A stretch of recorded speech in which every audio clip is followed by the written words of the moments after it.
जीव वाचवण्यासाठी वापरल्या जाणाऱ्या ॲम्ब्युलन्सचा गैरवापर करत गोवंशाची तस्करी होत असल्याचा धक्कादायक प्रकार मुंबई-आग्रा महामार्गावर उघडकीस आला आहे। सर्व फाट्याजवळ पहाटेच्या सुमारास गोरक्षकांनी संशयित ॲम्ब्युलन्स अडवून तपासणी केली असता आत अतिशय अमानुष पद्धतीने गायींना कोंबून वाहतूक केली जात असल्याचे समोर आले।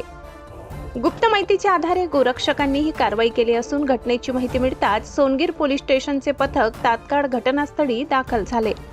पोलिसांनी संबंधित ॲम्ब्युलन्स ताब्यात घेतले असून वाहन चालकासह संबंधितांविरुद्ध गुन्हा दाखल करण्याची प्रक्रिया सुरू आहे। विशेष म्हणजे आपत्कालीन सेवेसाठी असलेल्या ॲम्ब्युलन्सचा वापर गोवंश तस्करीसाठी केल्याने संताप व्यक्त केला जात आहे। बकरी ईदच्या पार्श्वभूमीवर राज्यभरात गोवंश तस्करीच्या घटनांमध्ये वाढ होत असल्याचा आरोप गोरक्षकांनी केला असून अशा प्रकरणावर कठोर कारवाई करण्याची मागणी करण्यात आली आहे।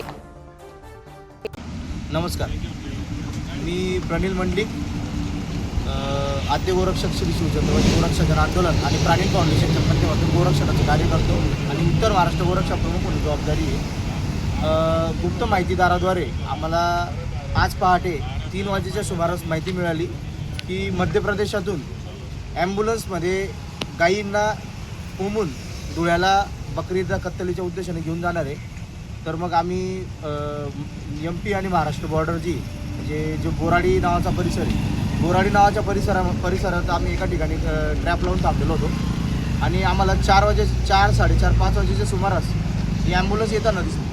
मग आम्ही व्हेरीफाय केलं की तीच ॲम्ब्युलन्स आहे का। मग ही ॲम्ब्युलन्स आम्हाला माहिती मिळाली की तीच ॲम्ब्युलन्स आहे। मग आम्ही जवळजवळ शिरपूरपासून गाडीचा पाठलाग केला आणि शिरपूरपासून गाडीचा पाठलाग करत त्यानंतर आमचे सरवड फाटा जो आहे सोनगीर गावापासून काही अंतरावर टोलनाक्याच्या पुढे, सोनगीर टोलनाक्याच्या पुढे त्या ठिकाणी आम्ही ट्रॅप लावला आणि सोनगीर पोलीस स्टेशनच्या मदतीने आमचे जे सोनगीर पोलीस स्टेशनचे तुषार देवरे साहेब आहे त्यांच्या मदतीने, त्यांच्या आदेशाने गाडी थांबवल्यानंतर गाडी आम्ही ज्यावेळेस चेक केल्यानंतर त्यामध्ये हा दुर्दैवी प्रकार समोर आलेला आहे की त्या गाडीमध्ये गायींना अतिशय क्रूरपणे कोंबलेलं होतं आणि कत्तलीसाठी गायींची वाहतूक सुरू होती। या आपल्या चॅनलच्या माध्यमातून आम्ही माननीय देवेंद्र फडणवीस साहेबांना विनंती करू इच्छितो की आपण गोमातेला राज्यमातेचा दर्जा दिलेला आहे, परंतु तो दर्जा दिला गेल्यानंतर गायीची खरंच त्या पद्धतीने गायीला वागणूक मिळते का। गायीला 4 पाय बांधून वेगळ्या पद्धतीने गोवंशाची तस्करी केली जाते, ही गायीची विटंबना आहे। जर आपण राज्यमातेचा दर्जा दिलेला आहे तर ही विटंबना थांबली पाहिजे। या चॅनलच्या माध्यमातून आम्ही मुख्यमंत्री साहेबांना विनंती केलेली आहे। त्याचप्रमाणे आम्ही धुळ्याचे जे माननीय नवनियुक्त SP विशाल आनंद सर, तर सरांना देखील आमची विनंती आहे की धुळे जिल्हा हा गो तस्करीचा सर्वात मोठं केंद्र बनलेला आहे। गोरक्षक जीवाचं रान करून या लोकांना थांबवतात, पोलिसांच्या मदतीने थांबवतात, कधी गोरक्षक स्वतः देखील यांना थांबवण्याचा प्रयत्न करतात आणि ह्या लोकांनी चॅलेंज केलेलं आहे की आम्ही पोलीस प्रशासनाला खिशात ठेवतो आणि कोणी गोरक्षक जर आडवा आला तर आम्ही त्याला उडवण्याची धमक ठेवतो। अशा प्रकारचे हे सराईत लोक, या सराईत लोकांचा बंदोबस्त झाला पाहिजे। आणि सर्वात महत्त्वाची गोष्ट, ही जी ॲम्ब्युलन्स पकडली गेली आहे ही जनसेवेसाठी किंवा रुग्णसेवेसाठी या ॲम्ब्युलन्सचा वापर केला जातो।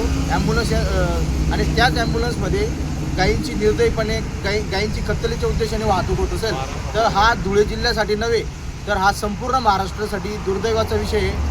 तर आपण या विषयासाठी काहीतरी उपाययोजना कराव्या, नाहीतर हा प्रकार थांबणार नाही।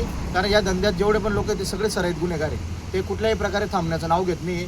धुळे शहरामध्ये रोज गोवंश तस्करीच्या घटना समोर येत आहे। अनेकदा सोनगीर पोलीस स्टेशनचे आमचे PI साहेब तुषार देवरे साहेबांनी कमीत कमी आत्तापर्यंत 20-30 रेड केल्या। त्यानंतर प्रत्येक पोलीस स्टेशनला रेड चालू आहे, गोरक्षक पथकच्या माध्यमातून रेड चालू आहे, परंतु तरीसुद्धा हे लोक थांबण्याचं नाव घेत नाही आहे। तर या लोकांचं खूप मोठं नेक्सस आहे, तर ते थांबवण्यासाठी आपण काहीतरी वरच्या लेवलला काहीतरी उपाययोजना कराव्या अशी आमची आपल्या चॅनलच्या माध्यमातून विनंती।